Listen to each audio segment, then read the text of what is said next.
Hi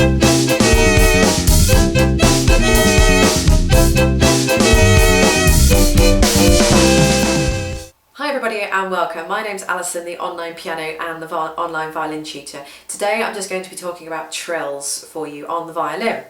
I was in a lesson the other day with a student. She was about a grade 2 to 3 standard, and all of a sudden a trill popped up in the music and she said to me, oh, what's this and how do I do it? So I was explaining that to her. She thought it was really good and fascinating, and then I had an idea of doing a video on that for you, because I know a lot of you have probably come across trills and have no idea how to do them or what they are or what they look like or anything like that. So I'm going to explain that now for you. So you'll know if you've come across a trill because you'll have the letters TR, short for trill, above a note in your music. Sometimes you'll have the letters TR and sort of a wavy line after it. That just more or less indicates how long the trill needs to go on for, but more often than not you'll just see the letters TR above a note. For example, if you have TR above the note of B, which is going to be first finger on your A string, all you would do is you would trill on the B and the note above it, which is C.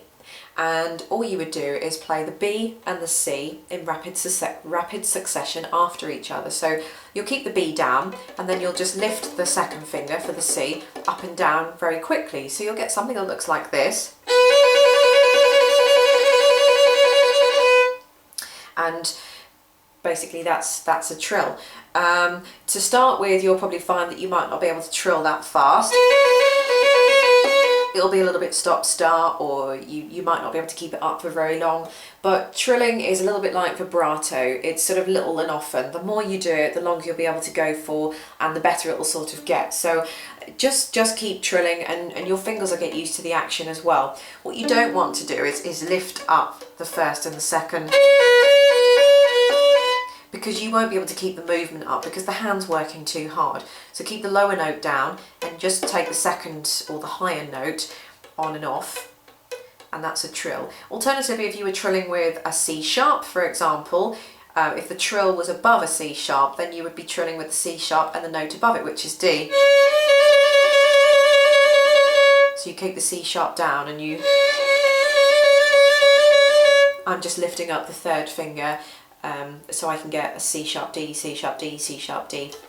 So depending on how long you would trill for would depend on how long the note was. So going back to the original example, if the trill was above a B and that B was, say, 3 beats long, then you would just trill for 3 beats. 1, 2, 3. And that's it, that's all you would do. Sometimes the editors have actually written out a trill for you above the music. Personally, in my experience, sometimes I copy those trills. Sometimes I get students to do exactly what the editor has written out. Sometimes I just say, well, you know, just go for it and trill.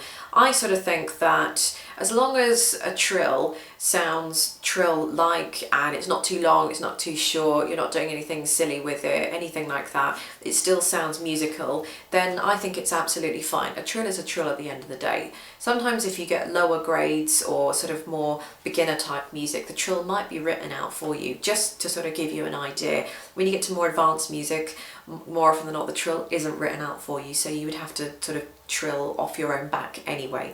So it's completely up to you. As long as it sort of sounds musical as well, then you don't have to, I believe that you don't have to exactly stick to what the editor says, especially if you're doing a performance or exam. It really doesn't matter. Your fingers are going to be going so quickly, you're going to be moving on so fast, but as long as it sounds musical, as long as it sounds nice, as long as it's in the right timing and the right rhythm and all those sorts of things, then I don't think it matters all too much when you're trilling.